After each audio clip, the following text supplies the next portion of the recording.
Hello, people of the future. My name is Bob Jorin. Today is January 22nd, 2026, and I am in Spring Hill, Florida, visiting my beautiful Aunt Mary. Thank you, darling. I'm so glad you're here. I am too. We're going to have some fun. Good.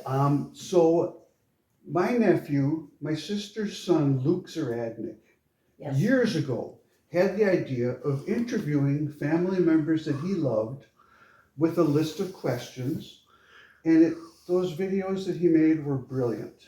And I thought, well, if Luke can do it, I can do it. So, of course, I'm not going to pretend that we haven't talked about this. We knew that we were going to do this. So we're going to go through a list of questions, Okay. and you answer whichever ones you like, whatever seems interesting. We'll use the best parts. Don't be surprised that there will be some edits later on. And we're just going to have some fun Excellent. and see what we can remember. I'll try. Some of these questions won't make any sense. It doesn't matter. Well, the answers won't either. Then that'll match. Yeah. Okay, so what is your full name? My name is Mary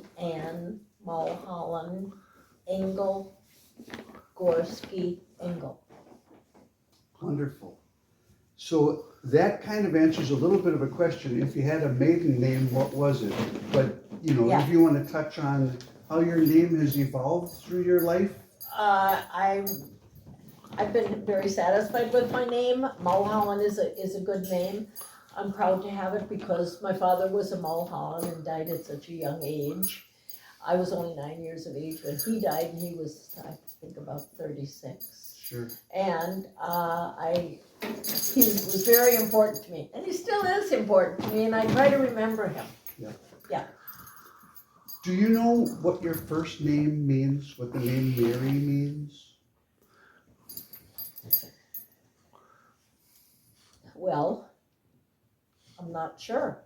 I always think of the Virgin Mary. I think she's the first and one of the most important Marys we've ever had. And I'm flattered to have the name. I've always loved the name Mary because in school, everybody recognized Mary. That's not a name that you can forget or that's hard to pronounce or anything like that. So it's a name that has always made me happy. Makes me happy too. Good. It makes me think of you. You sweetheart. So, when were you born? What was your birth date? August 13th, 1937.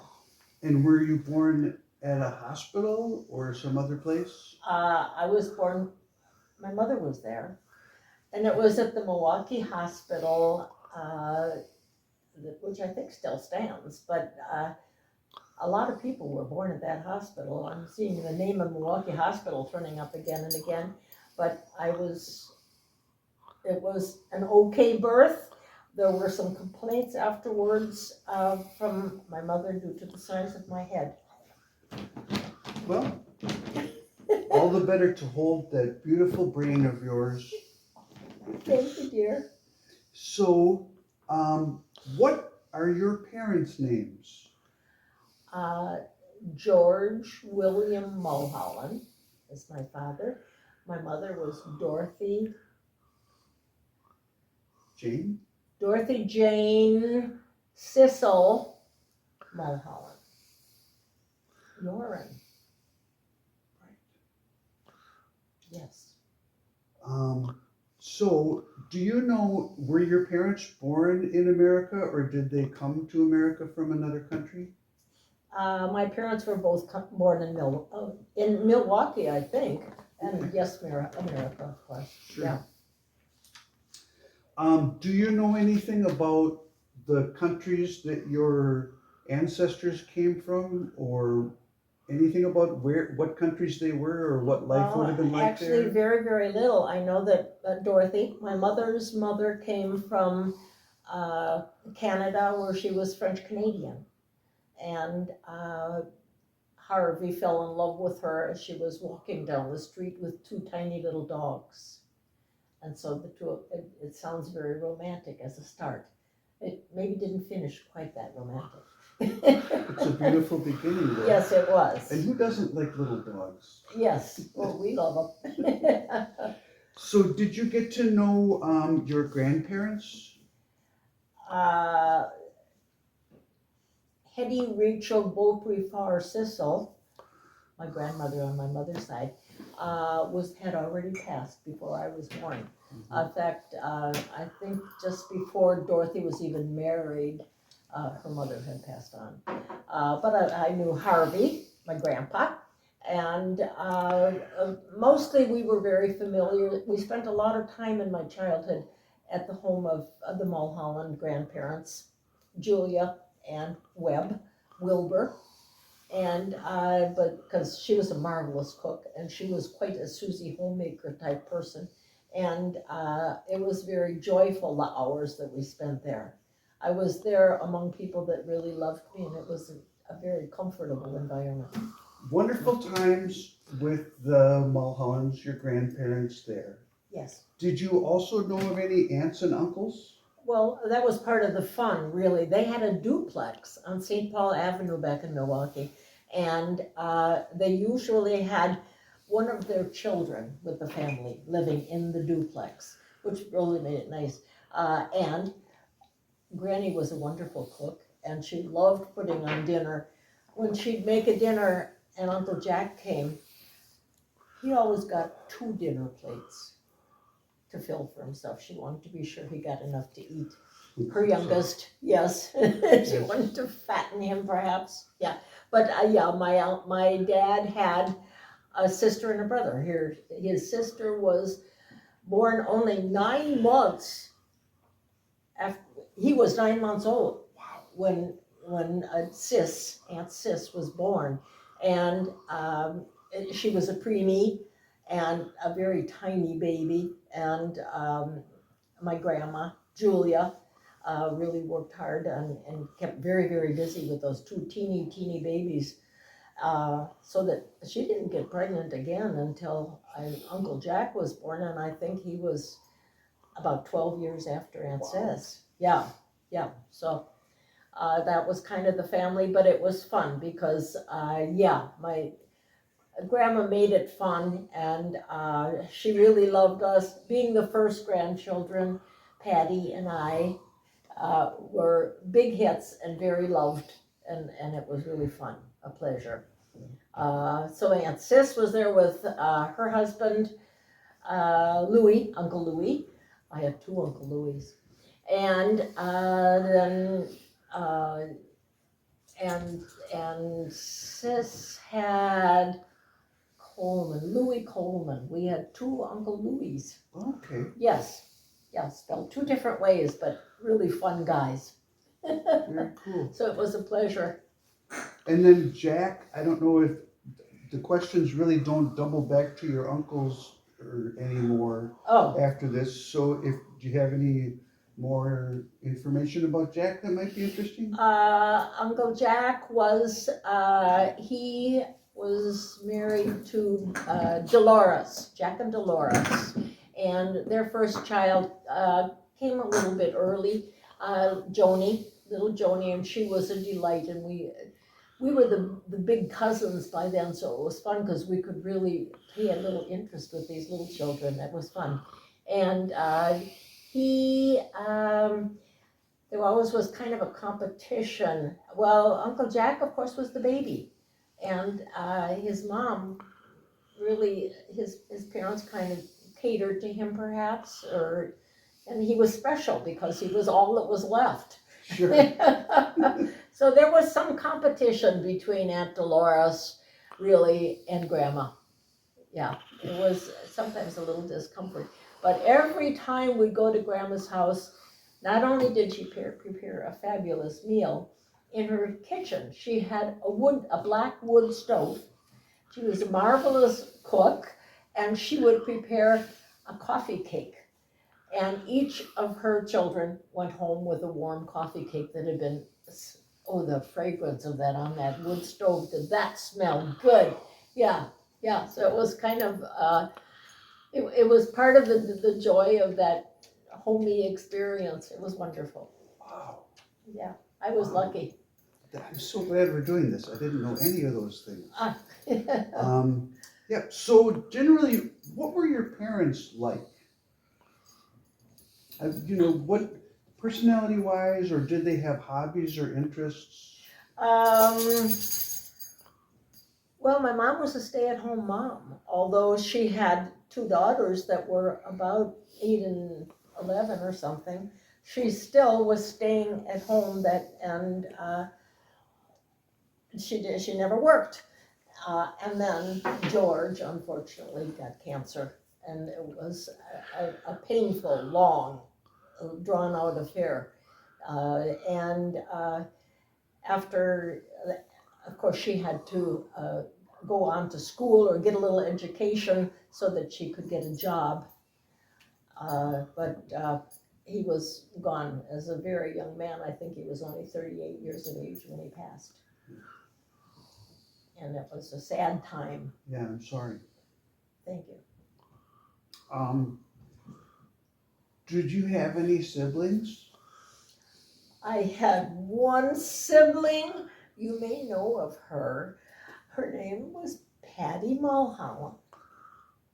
Patricia Dean. Dean was a Sissel, famous name that came passing down again and again and still has, I believe. And that was her middle name. I think she got the name because her sister, her closest sister, was Martha Dean Sissel. And Martha Dean, unfortunately, was pregnant and died while she was carrying a child. Mm. And she was married to, what was his name? A wonderful man in any event. Was that Joe Russ? Yes, Joe Russ. Okay. Yeah, Joe Russ. And he, of course, kind of faded out once his wife was gone, and he remarried and settled down, of course, too. Sure. But I got lost. Where am I? So, yeah, just who your sister was. That's who my sister was. My sister was the best, most loving, fun sister. She really looked out for me. She was very good to me, and I learned a lot through her. Some of the things I learned was life gets a little rough around our house sometimes, once in a while, and the more talking you do, it often doesn't help. So I kind of learned how to just be really pretty quiet, because I didn't want to get in trouble with my mother. Sure. She could be a handful. That's She what could I be. understand. Yes, she was. Can you tell me about some of the places you lived when you were young? Yes. I think I was about 3 years of age when we moved into the house, which I consider my childhood home. I was there until I was about 14. 4530 West Martin Drive. And the fun thing about that house is it's halfway up a hill. It's near the old Washington Park Zoo, just a block or two away from it. In fact, when you start at State Street, you climb one hill to come to Martin Drive, and then you go up the next block and you come to Juneau Avenue, and then you come to the street with the streetcar road. Come on, what was the name of The that? streetcar bends the corner around? No. It wasn't Juneau. No, it was past Juneau. Vliet? I can't remember. I can't pull it up right now, State? and it doesn't matter anyhow, but it was, But right by Washington Park. yeah, but that home was halfway up the hill, and it kind of felt sort of like a castle. It was fun to look out, and I'd look down the street and I could see the little old State Street School where I went to kindergarten. And it was a nice, Patty and I did pretty well. Yeah, there were just the two of us. We ran with the neighborhood kids and played and did a lot of tree climbing and things like that too. Fun. Yeah, we did. We had a lot of fun, and she was full of ideas and games. We always sat on the floor of the living room with that green carpet, and she would teach me different kinds of solitaire and different I can't even name, it's the same silly games that we're still The playing. Crazy Eights and Yes, Rummy and that yeah, kind of thing? yes, yeah, Sure. yeah. But Okay. it was fun, and I just feel, well, that's why I deal my cards left-handed. I sat across from my sister, I watched how she dealt the cards, and she dealt them right-handed, and so I deal mine left-handed. Oh, that's Yeah, wonderful. but she was fun, companionable, and she was a good partner for me. Yeah. Yeah, I was a little more boring, I think, for her.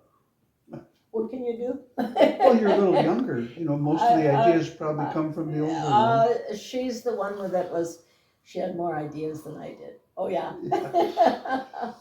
So what do you think, how would you describe yourself as a child? Were you a happy kid, an outgoing kid? Were you a well-behaved kid? Were you troublesome? How do you think little Mary was? Little Mary and little Patty as well. We were nice kids and we were nice girls, and that's the way it was. As a child, my dad smoked, and on Martin Drive we had a big amount of grass on a hill, and it was his pleasure, I think, and burden to mow all of that lawn, and I was his little buddy, and when he'd finish cutting the grass, he'd sit down on the concrete and smoke a cigarette, and I'd come and sit beside him, and then I was his little Mary Berry Butch, and he would send me on little errands and little foolishness and stuff, but I always knew that I was very special to him, and it was so important to me. Yeah.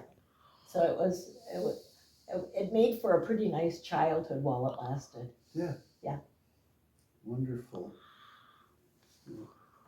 More questions. We're about halfway through, kids. Oh, If you have to, you can pause it and take a little break. Otherwise, we're going to continue over here. Okay. Let me see.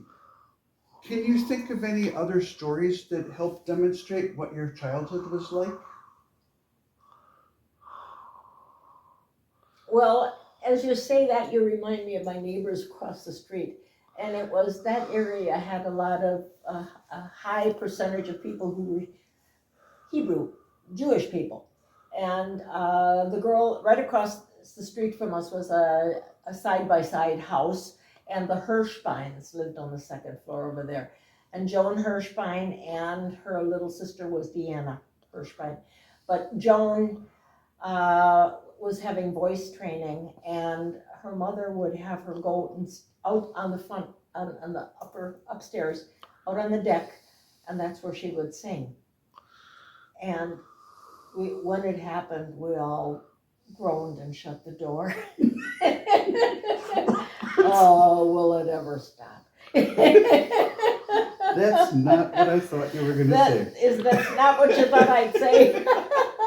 And Good. Patty and I were both pretty much into spend some time alone, go and climb trees together, and just sit up there and enjoy life. It was, I enjoyed very much being in a tree. Excellent. Yeah.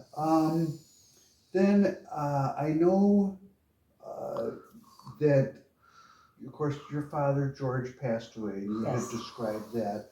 And there was a good friend that you had from school that ended up Yes. contributing to the next To situation. the family, yes.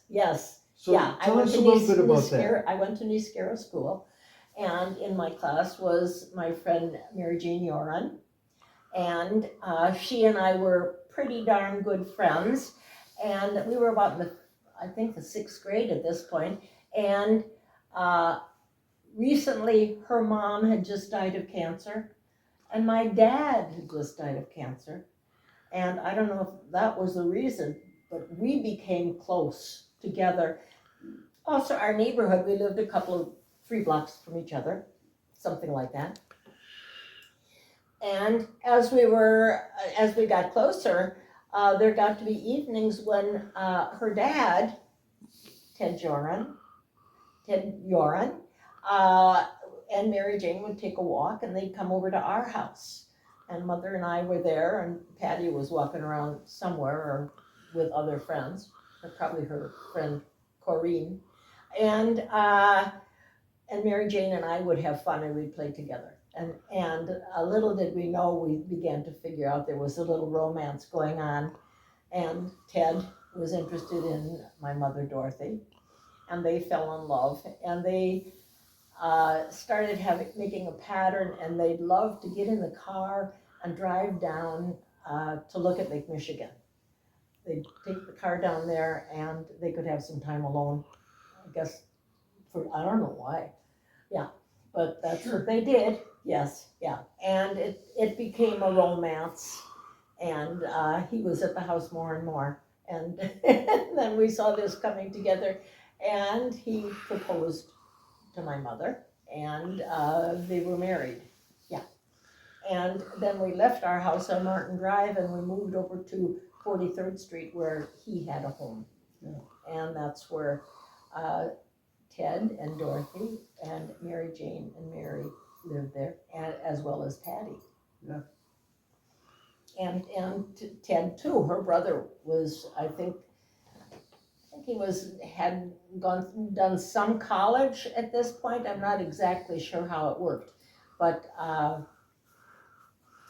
that was the family that we had there for a while, and it was kind of joyful in that the time after my father's death, that was a difficult time, and Mother went for stenographic training and to learn to get a job.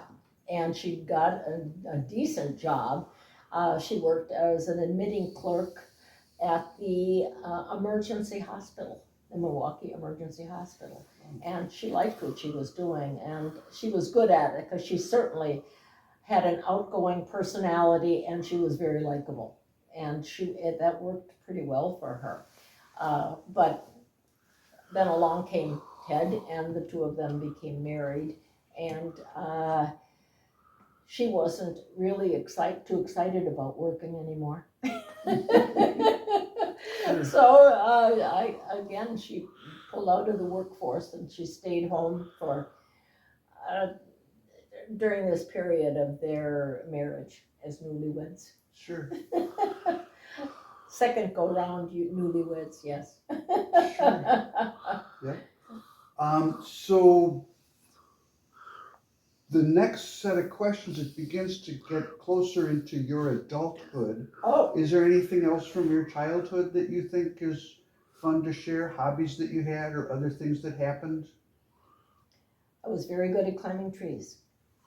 Mm-hmm. That was fun, and I felt like I was blessed that I had a nice family, and I was a loved child. Yeah. How about your schooling? Did you go all the way through high school, and did you enjoy school? Neither Patty nor I were excellent students. I think we had been kind of humiliated somewhat at home, put down a little bit, so that we didn't have the gumption that I think would have helped us. It was kind of knocked out of us. Mm. Mother was not a kind, gentle mom. She was rough. Yeah. And she could grab a fistful of my hair and bang my head against the wall with no problem at all. It was a problem for me. Yeah. Yeah. That would It not was not good. It was unkind and not good. And during this time after Daddy's death, our job was Patty's job and mine was to sit down, shut up, eat your meal, and get up to your room. And every evening, that's what we did. Right after dinner, we were sent to our room, and we could look out the window and watch the other children that were the kids our age that were out playing together, but we were in the room. It was a little, there was some things missing here. Yeah. Yeah. Moving ahead. Yes. This next question, we've kind of already touched on it, in fact, I think I'll just skip it because it's what was your first experience with death and how did that impact you? Well, that's your father's death, and we know. That was a big one. Yeah. It was kind of funny when we were at the service the what do we call the home? Funeral home? The funeral home. And at the funeral home, one of the little girls I used to play with in the neighborhood was another Mary, and the mom, Mrs. Barrick, came to Daddy's funeral, and she was walking around looking so sad. And she came over to me and she said, "Oh, Mary, honey, no wonder we're not seeing much of you. Your poor daddy got so sick, and he suffered so much, and he was such a young man." And I scratched my head and thought, young man, he was 38 years old. Well, what was I? Right. Yeah, You were- about 10 or something, yeah. Right. So I didn't get it. Yeah, when you're 10 years old, 38 might as well be 38 70. seemed like a real man, You know. yeah. Yeah. And Mother had been saying, this is really hard, what we have to do, but just walk Lance, the dog, black lab, and do what you can, and Daddy is dying, and he's gonna die. And when it'll be much easier for us when he's gone. Wow. It wasn't. That was not easy. No.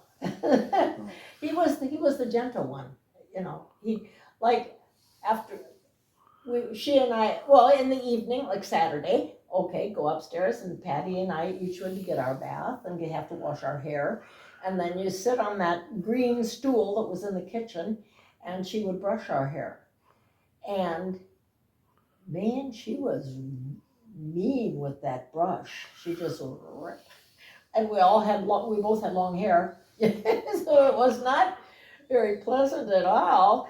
And then I remember once Daddy said, Mary, Barry, come over here, I'll help you with your hair.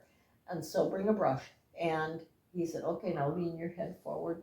And he had combed the hair over my head, which I had never experienced before. And his hands were so gentle.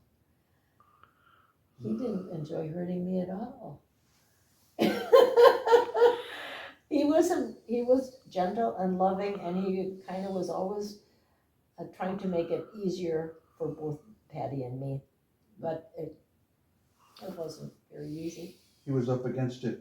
He was up against it, deep. Yeah. What can you do when you're sick and dying? Come on. Yeah, it was not comfortable. So anyhow, but then we were settled down, and Mother was remarried. And then there were some little adventures in that episode when would you believe that my sister and my new stepbrother formed a relationship? Yes, and were married and had a family. Yeah. Yes, Yeah. a lovely, beautiful family. In a sense, remarkable, just because, you know, kind of the odd circumstance of step siblings living together, and Yeah, whether or not that raises any eyebrows, and maybe with the girl being somewhat on the young side. a child, 16. Yeah, Yes. she was a little girl kind of Yeah. at the time. Yes. So one could raise an eyebrow at that, but I would not, because that's the only reason I'm here. Me along with I'm glad you're here. my siblings. And I'm glad your siblings are Yeah. here. Laura, Yes. who was the first one, Yeah. was born into the midst of that controversy and Yes. ended up being a remarkable and fascinating person. Yes. And yes. my dear For sure. brother Ted Jr., who is behind the camera right now, who I love very dearly and traveled the whole country with over many years. And And then he's a in fine between, there was partner. Jonathan, who was born and didn't last very long, unfortunately. Yeah, that was a short, hard one. But then my sister Mary came along, and she was a gift, radiant and beautiful and brilliant and fascinating person. Fun, And a real charmer. and then I Yeah. got to be the baby of that group. Yes. So that's that family, Yes, and that was your sister's family. that was my sister's family, And then you got to have a family too. yes, Let's yes. talk about yeah. that a little bit. How Oh, did that get started? okay. Well, out of high school, I thought I was gonna go to college, but somehow it just never, it was too inconvenient, it never happened. I wish I had had enough encouragement to go, but I didn't. My mother was concerned about money, and so I guess she was kind of, although I had Social Security coming in, I want to be sure it's enough.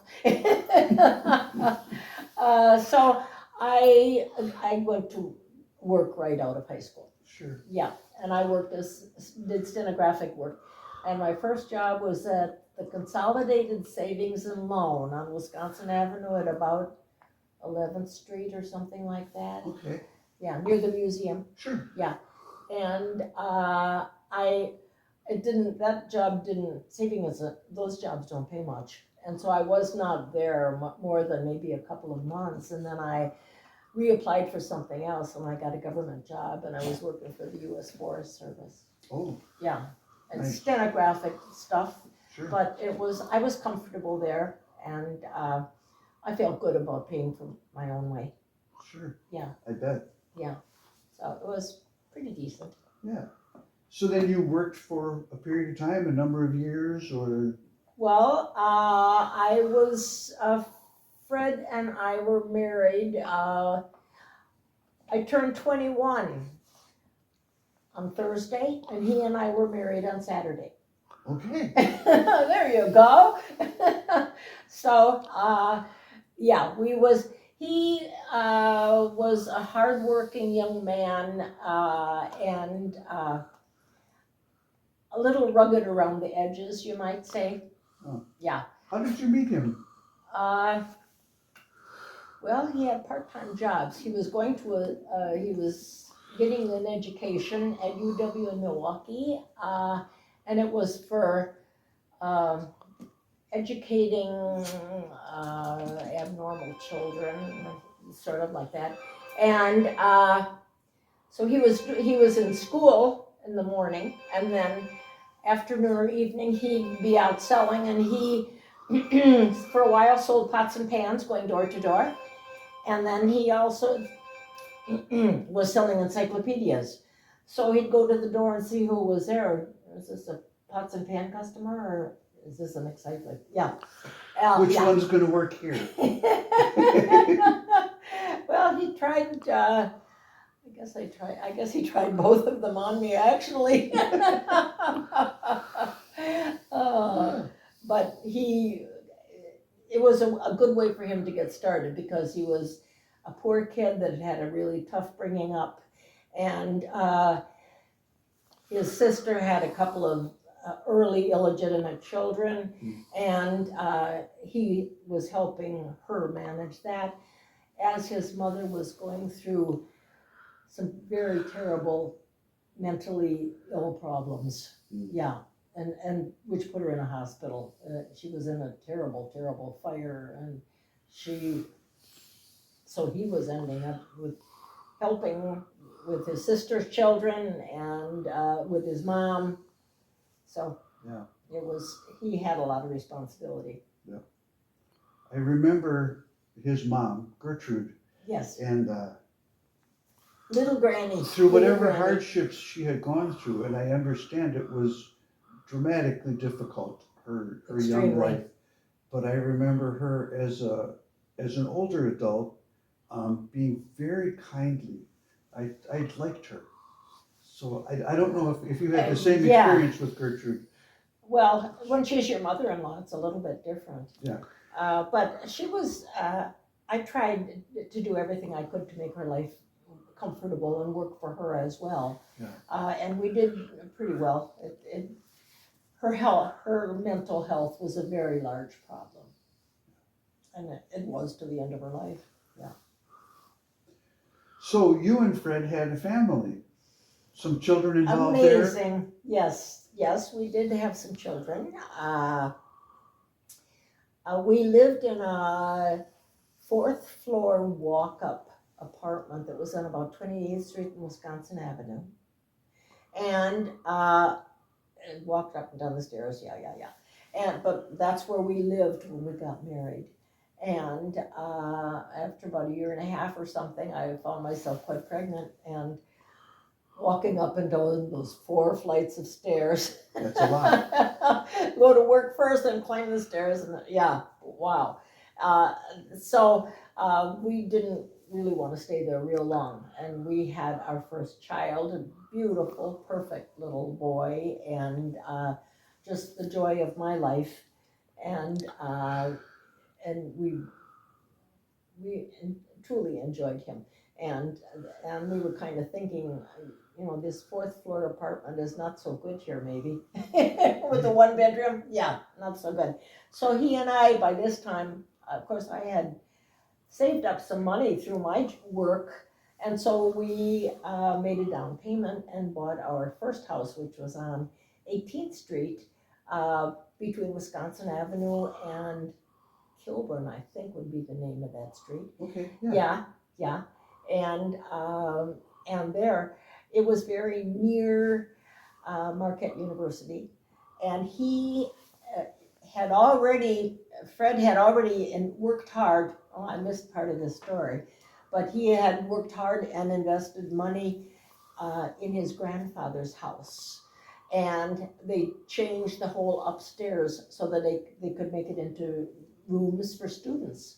Oh. And it was only on, I think, about 18th Street, 19th Street maybe, and Kilburn. I may not have that right. Could be Clyburn, maybe? Clyburn, that, I think you got it. Okay. Yeah, I've been out of Milwaukee too long. Anyhow, so that's, Fred already had established that home for Marquette students. And so the house that he and I bought now was only a block or 2 away. And we had, again, the upstairs, and we had Marquette students living upstairs for us. So it was, he could still be a student and a salesman in the evening, and we earned this little bit of money on the house. And it wasn't a very flashy neighborhood or anything like that. However, I felt happy. I enjoyed being a homemaker, and I really enjoyed motherhood very much. That was fun. Yeah. So then, were you still there when David was born? David was born there, yes. And then I was still there when Liz was born, and and so she was about a little 2 or 3 month old person when we decided, okay, we've saved some pennies now. It was a couple of years that we had earned some money, and we came across a house that had a for sale sign, and Fred went in and looked at it, and he was very happy with it, on Menominee Parkway, and very far classier in neighborhood than we ever thought. I never thought I'd live there. Sure. Yeah, so we were impressed, and the house was a 3-bedroom tri-level in a nice Wauwatosa neighborhood, and across from the Menominee River Parkway, which is a fun place to take walks. Yeah, so that was a nice place to live. I remember the day that we were moving in, and I was hauling things up the front steps, and then I kind of just set them down, and I hugged the brick on the outside of the house, saying, "Oh, I love my new house." Well, that's wonderful. So it was a nice place to live. Good neighbors. Yeah, really fun. I remember visiting there often. Of course, we had a lot of holidays together. Anytime somebody had a birthday, and many times for no reason at all. Yes. You were at our place or we were there. Yes. And there were a lot of idyllic days walking along the river. I know David used to find turtles, and he was amazingly good with wildlife. He and really loved it. He loved it. It was a wonderful spot. Yeah. It was a good place to live, to raise a family. Yeah. And after we had David and Liz, there were a couple of pregnancies that were pretty terrible, and I was pregnant with twin boys, and unfortunately, it was a really difficult pregnancy and not going well at all, and until finally I lost them early, and the doctor said, "You're not going to keep them." Yeah. And that was pretty hard to face. But then Fred Jr. and Paul were born. Mm. And I got one breath and that was it. They were premature. It was too early. It wasn't going to work. Yeah. So that was a very hard time. And even after recovering and stuff from that, I think I had another 2 miscarriages that just happened quite rapidly. Yeah. And then a while later, again, I was with child, and very much I really wanted to fill the space that was a big hole in my life, and I really wanted a live child. Yeah. And I got Missy, little Melissa Engle, and she was a joy. She was just such a joy. We had so much fun with her. And within 2 years, I was pregnant again with Becky. Yeah. And Becky has always been just the sweetest little happy child, and fun. I remember going to talk to her kindergarten teacher, and I sat down and she said to me, "Mary, do you know Becky only weighs 20 pounds? And I said, "Yes, but she's very healthy." And Fred was a very small man. So, and the women in that family do stay, none of them is my size, trust me. So she was a little girl, and it was cute once she got to be in 4-year-old kindergarten. I remember I'd be working at the school, and you'd see the teachers marching down the hallway with all the kids, and her teacher was marching down the hall and with all of the kids, and it seemed like they were, in a ladder shape, and the last one way back here was the little one in that little purple jumpsuit that she wore all the time, and my little Becky, and she was looking around and said, "Mom!" She was very happy to see me. Wonderful. But that was in the schools at Wauwatosa while we were still there. Yeah. Do you know of any times or events or things that took place in your adult life that you might describe as a turning point?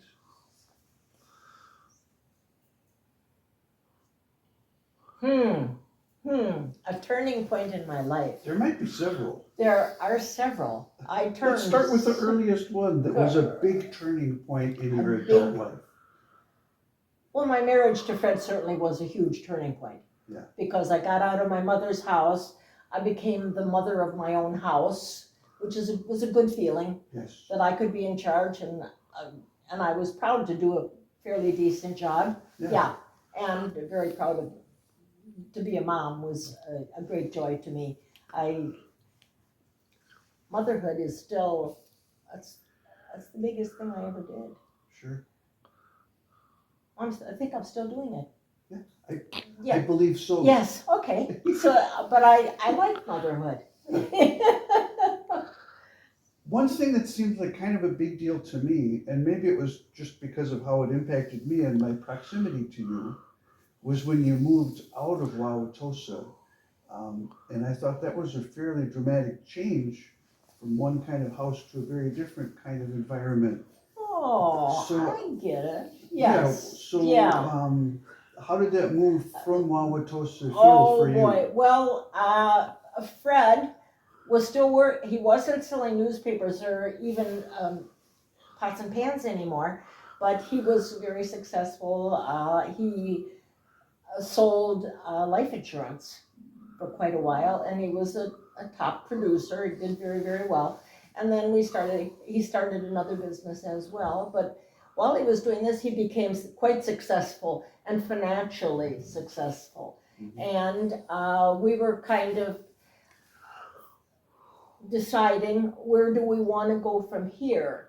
And we lived in Wauwatosa, and we liked the naturalist area of that, but we also were kind of thinking, wouldn't it be fun to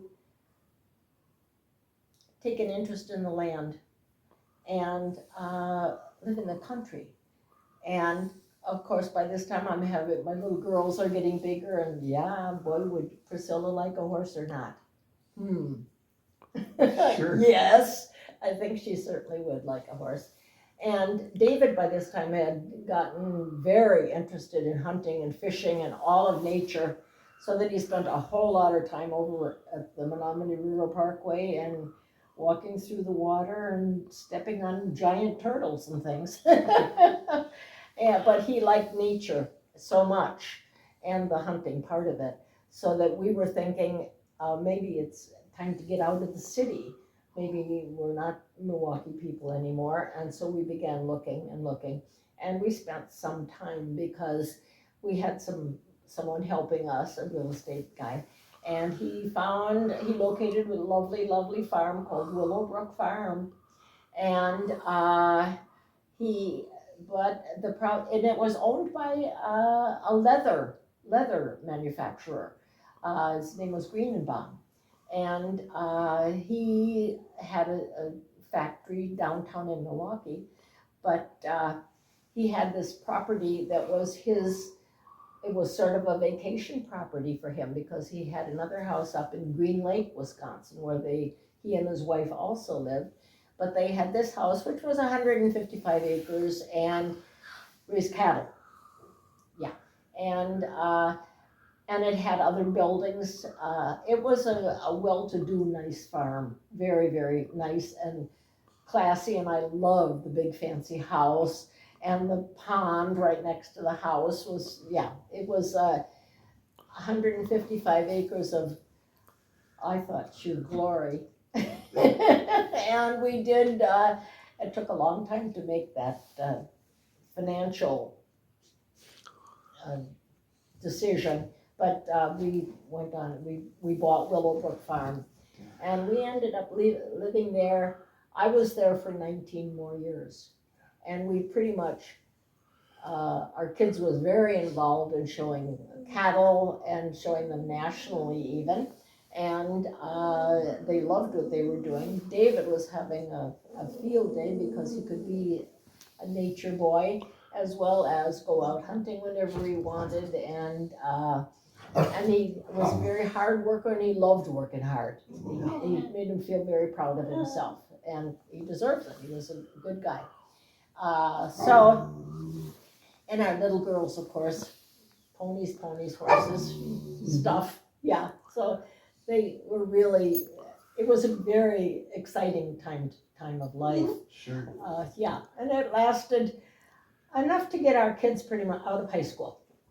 And that was, by that time, Fred was ready to fly the coop. So he went on and did what he was doing, and worked hard with his business, very successfully, did a very good job. Yeah. One of the thing he did then was he formed Resource Service Company, which was turned out to be a very excellent and a good situation for him and for us financially, and it was part of a program sponsored by the federal government in the 1920s, where you had access to, where each of the citizens of, if you were a citizen of the United States, you could, for $10, participate in a drawing for a parcel of land on government-owned land in the United States. And what you would win would be the gas rights to the oil and gas on that parcel of land. You'd have a right, and you'd have them for 10 years, and you could have the right to sell them to an oil company, whatever.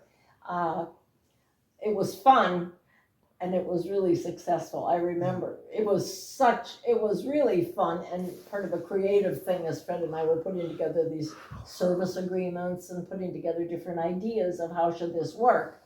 And then we sent out all of these packets of information. And then, would you believe, in the mail came a service agreement with a check. Wow. Yeah. Oh boy. And it was fun because we both were laughing and we were saying, what do we do now?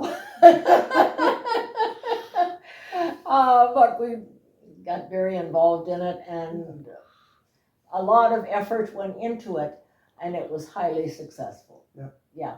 I remember little elements that was it seemed like a very creative and exciting endeavor. And there was a period of time where I think when you were trying to get the word out, where everybody got involved with putting together the mailings, fold the thing, put it in the envelope, send stuffing them out and envelopes. stuff like Oh that. yeah. And it was All you kids had an opportunity at it was fun because I was doing it. everybody knew this was working and everybody was excited about Yeah. it. It was really Yeah.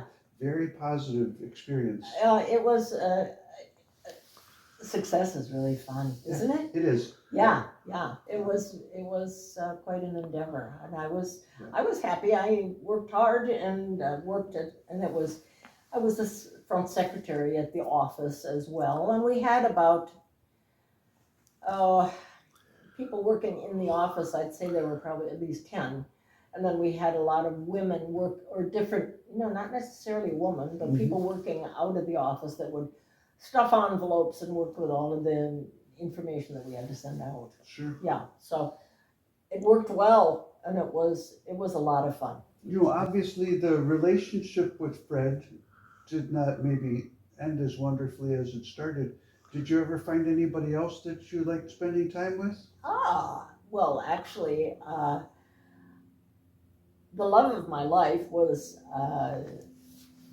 Dick Schwanke, who was an artist who taught at University of Wisconsin in Waukesha. And we really fell in love with each other. And he was so romantic and he was so smart. And I got so much more comfortable with myself because of the time that we were together, that I really, it was time well spent. But we only had about 6 years together, and then he had colon cancer. So we he was, of course, in our house. We got through that, and he died. Yeah. So I'm sorry for that. I'm sorry for it too. That's too bad because he was not staying in touch with his doctor. It didn't have to get as bad as it got. Yeah. He could have handled it a little smarter, but he was kind of afraid of doctoring. Yeah. So you were still at Willowbrook at that time, and then you've had some other places that you've lived since then. Do you want to talk about any of those? I have, yeah. I sold Willowbrook finally because the kids were getting grown, and you can't really raise farmers. They don't make any money. You don't want to do that. That's what you do part-time. Yeah, but so yeah, the kids had grown up and reached out, and it was time for me to move on. Yeah, and I did buy a house in Delafield on Mill Road, 1018 Mill Road. I loved that little house because it was on a small lot, but full of big pine trees. And it was so much fun. So I was living there. And then I met, after Dick's death, my friend Bobby, who was a girlfriend. We spent a lot of time. We did a lot together, tennis, tripping, all kinds of stuff. And she told me that she had a man for me, that she wanted me to meet this man. And his name was Leonard Gorski, and he had been a New Yorker, and he manufactured sweaters. And then he left New York and came to Milwaukee after things economically didn't turn out so well with that business. And his wife had died of cancer also.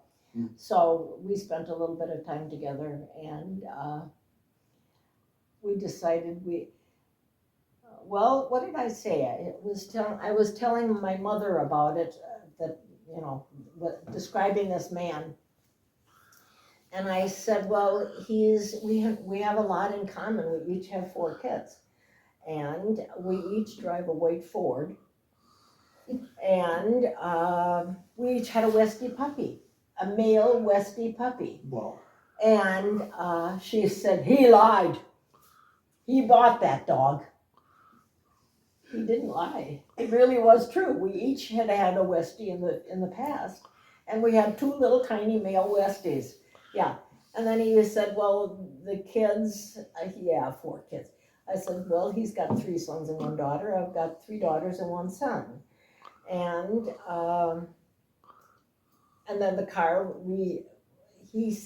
told everybody we each had a white Ford. This was not a Ford, it was Chrysler, a white Chrysler. Oh, boy. Yeah, it was nice. So, it was kind of funny. But after all that, we ended up together, and he was a kindly gentleman. He presented each of our 3 daughters with a box of chocolates and one of the sweaters he had manufactured. Oh, how sweet. Yeah, he was sweet. And I don't know how he won David over, but he did. Yeah. Yeah. So, but by that time, of course, our kids were all out of the house and settled. And so we lived in my house on Mill Road for a little bit, and then he had a cottage up north, and we were driving back and forth, and we'd go all the way up north, and then sometimes the kids wouldn't come, and a pain in the neck. And so we said, why don't we have a condo on a lake and get rid of the houses? Sure. And so that is what we did. And we bought a condo on North Lake at Evergreens, and it was a nice place to live. But by doing that, we could sell his cabin up north, and the kids could come over, and I bought the pontoon boat, so we'd go out on North Lake in my pontoon boat all the time. Yeah. It was fun, yeah. And so his family and my family mixed, and there were a lot of us, and it was kind of fun. It was fun for a while anyhow. Yeah. But it was a good place to live. Yeah. Well, I think you may have already kind of mentioned the notion that your children kind of feel like the greatest thing that have happened in your life or what you have accomplished. Yes. But can you think about any other personal attributes or accomplishments of yours that things that you like to do or things that you're proud of?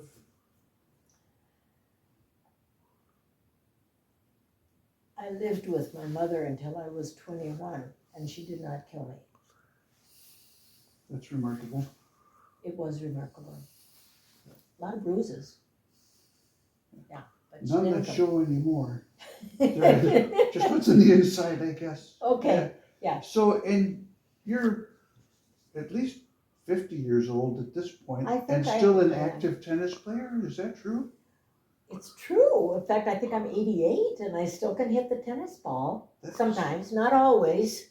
Not always. I did have to pull back from my golf because it didn't go where I wanted it to go. And I also, playing bridge is such a thinking game, and I love it, but nobody would want me for a bridge partner anymore. I'm no good. Oh, gosh. It doesn't work. It doesn't work.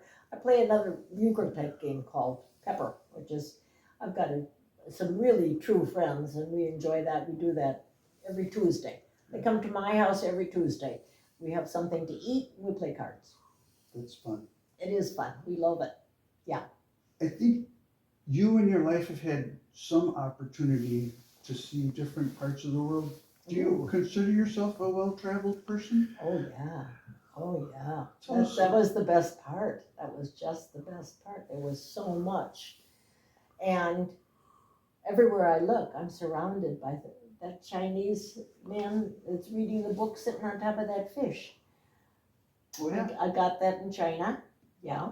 It's just everything. There are so many things that have so much meaning to me.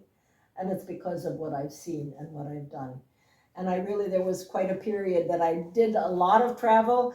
And when I started coming here, well, I've been in Timber Pines for I think about 20 years. And in this house, I think about 6 years. And I love this house. And I'm very comfortable here.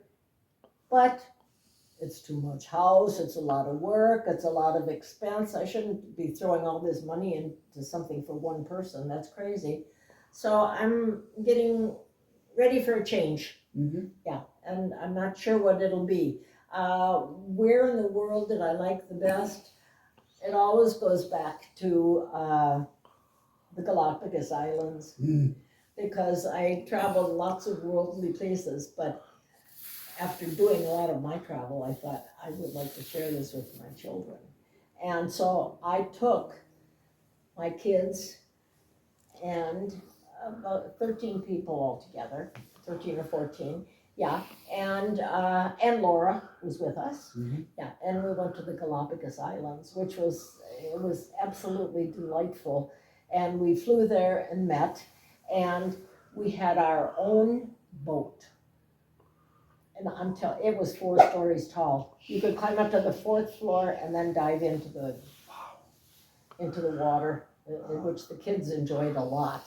But we went to a different island every day, because each island is famous for something different. So it was a grand thing to see. If you had any advice for young people today, or for future generations, what might that advice be? She didn't get a chance to study for this, so this is impromptu, folks. This is impromptu. Don't get a tattoo. That's number one. Number one. Okay, the second thing is, pay attention to your education. It really, really matters. It's your future, it's your life. Don't waste an education. If you have an opportunity to learn something, be good, be quiet, and shut up.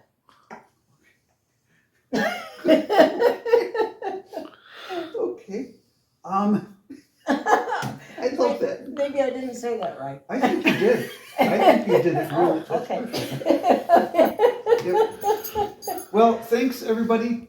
I think if you want to love you. say Thank you, hello darling. to the people who love you, is there anything you want to say to anybody who's not here today? Oh, look at that. Oh, hi friends. I love you. I love you. I wish you were all here.